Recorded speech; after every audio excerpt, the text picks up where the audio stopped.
Bom dia, alunos! Hoje nós vamos ver a população economicamente ativa e também a inativa. Continuando o assunto, sobre industrialização, sobre o trabalho no Brasil, que faz parte dos módulos 55, 56 e 57. Inicia-se na página 210, grupo 7 e capítulo 8. População economicamente ativa e inativa. O mercado de trabalho engloba todas as formas de trabalho existentes, envolvendo produções de material ou intelectual. Ele se altera ao longo do tempo em virtude das transformações sociais, do desenvolvimento tecnológico de cada lugar. E dentro dele, diferentes relações caracterizam diferentes tipos de trabalho. O cenário do mercado de trabalho revela a situação em que se encontra a população, uma vez que reflete como as pessoas estão ou não conseguindo a sua renda. Onde eles estão vivendo, quais os setores do país que estão crescendo, quais os setores do país que está diminuindo. Mas o que significa, afinal, população economicamente ativa? Bom, o próprio nome, já diz, a população economicamente ativa corresponde à parcela da população com idade e condições físicas de exercer algum trabalho no setor produtivo. No Brasil, o IBGE define população economicamente ativa como a população com 15 anos de idade ou mais, que está trabalhando ou procurando um trabalho no momento do levantamento dos dados. Sim, quem está desempregado, mas também procurando trabalho, consta. Com isso, ela divide-se em dois grupos principais: a população ocupada, que são quem? O empregado, o trabalhador que está vendendo a sua força de trabalho, o seu intelectual para algum tipo de trabalho. O empregador, o dono de algum estabelecimento, de alguma empresa que desenvolve alguma atividade econômica, aquele que contrata o empregado. O trabalhador autônomo, ele exerce atividade ou presta algum tipo de serviço de maneira autônoma, porém sem possuir um emprego. Não tem carteira assinada muitas vezes, a não ser que ele pague como autônomo. O trabalhador não remunerado exerce atividade econômica, mas sem remuneração, pelo menos 15 horas por semana, como um estagiário, como um trabalhador de instituições religiosas, filantrópicas, beneficentes, ou seja, como um voluntário, entre outras. E a população desocupada? Pessoas que estão temporariamente sem trabalho. O IBGE, ele engloba a população desocupada, porque este conceito leva em conta a parcela de populações em condições de trabalhar, não somente as que estão trabalhando. Se nós observarmos este gráfico, população economicamente ativa, em milhões de pessoas. Olha, de 2013, o tanto que subiu até 2019. Lógico que se nós formos ver no momento em que estamos vivendo agora de pandemia, isso mudou bastante. O desemprego aumentou e caiu drasticamente o número de empregos. Mas acredito que logo melhore, ou torcemos para isso. Há também o conceito de população economicamente inativa, é o PI, que representa o número de pessoas que não participam de atividades produtivas. Por quê? porque elas não possuem idade, interesse ou condições de exercer algum trabalho. Nesse daí, na população economicamente inativa, inclui crianças, jovens, estudantes que não trabalham, os aposentados, as pessoas que cuidam dos afazeres domésticos sem remuneração, mas também trabalham bastante. Além disso, a população economicamente inativa inclui os desalentados, pessoas que possuem idades e condições para trabalhar, mas desistiram de buscar trabalho ou simplesmente não querem trabalhar. A distribuição da população economicamente ativa costuma ser dividida dentro dos seguintes setores da economia.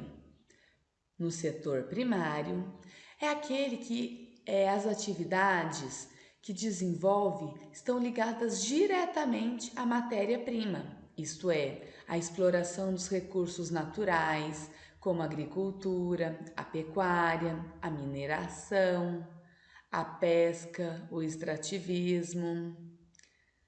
O setor secundário inclui as atividades relacionadas com a indústria da transformação, isto é, transforma a matéria-prima em mercadorias, como indústrias de automóveis, eletrodomésticos, roupas e alimentos.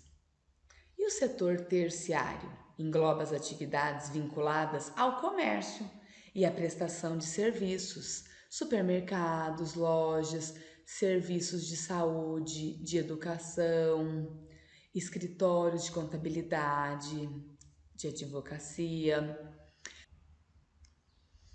Aqui nós temos, olha, Estufa de Pimentão, em Mirassol, São Paulo. Olha aí, mostrou na apostila uma cidade perto da nossa. Assim como todas as atividades dos agropecuários, ela está vinculada ao setor primário. Fábrica de peças de automóveis. Porto Real, Rio de Janeiro. A atividade está inserida no setor secundário, porque é uma industrialização. Pesquisador presta um serviço para produzir conhecimento, portanto, é um trabalho que insere no setor terciário. A distribuição da população economicamente ativa no Brasil. Como já vimos, até a década de 60, a maior parte da população brasileira era rural. Por isso, trabalhava predominantemente no setor primário, sobretudo na agropecuária. Com o processo de industrialização do país e a modernização agrícola, houve o êxodo rural e a maior parte da população passou a ser urbana. Isso fez a maioria trabalhar em outros setores da economia. Atualmente, o setor que mais emprega no Brasil é o terciário, por causa da automação cada vez maior das indústrias, do crescimento do comércio, da oferta de serviços das cidades, fator que também aumenta de acordo com o poder aquisitivo da população. Quanto mais oportunidade de estudos, maior as chances de se trabalhar no setor terciário. Sem contar que o setor primário, hoje em dia, com a tecnologia, já está saturado. Muitas mãos de obras no campo, como nós vimos, estão sendo substituídas por maquinários. Assim também acontece no setor industrial. Então, pessoas mais capacitadas conseguem, ou pessoas com muito pouca capacitação, flanelinhas, os camelôs, muitas vezes, né, é a opção de trabalho que eles possuem no momento.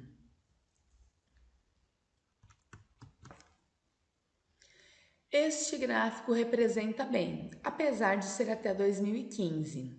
Se nós olharmos no título sempre, população ocupada por setor econômico no Brasil, 1940 a 2015. Aí eu vou olhar a legenda. A legenda deste gráfico, ela se apresenta acima, logo abaixo do título. Em azul, o setor primário.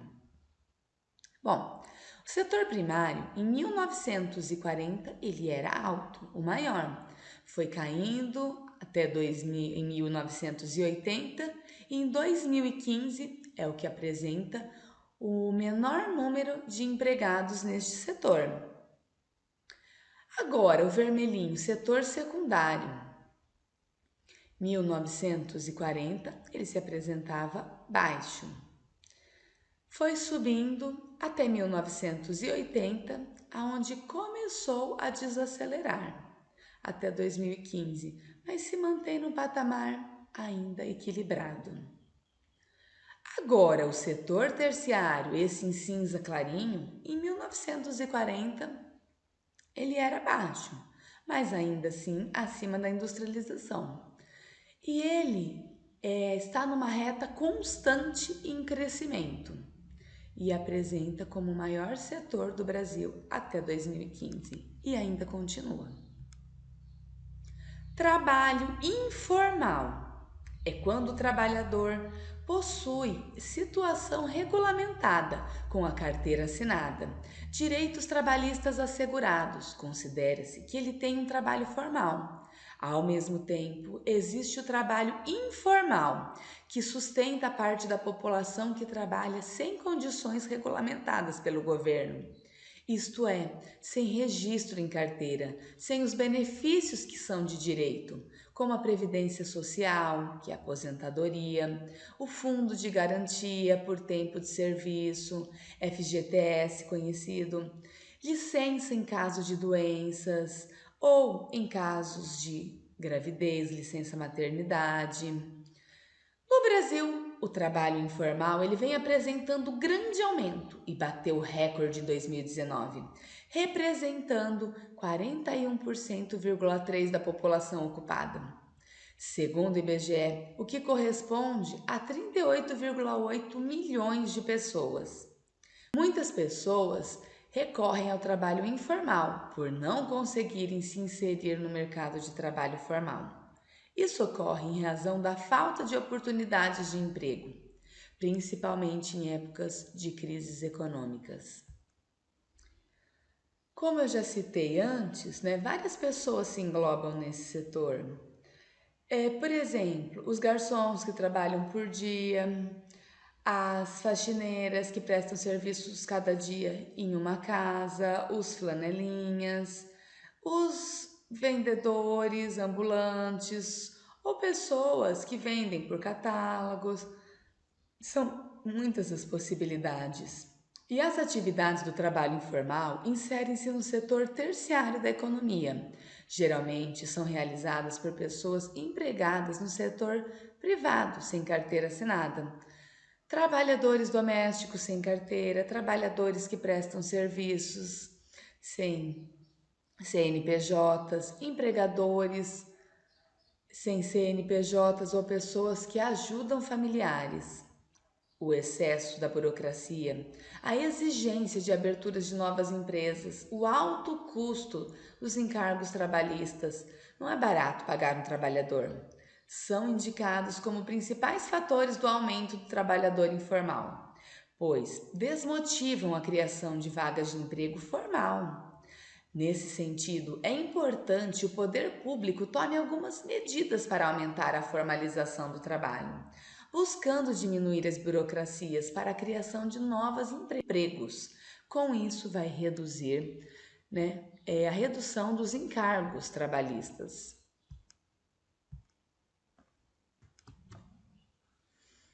Anotem as dúvidas, debatemos o assunto também na nossa aula online e faremos a correção das atividades da página 224 a 226. Espero vocês até a nossa aula online. Grande beijo e fiquem com Deus.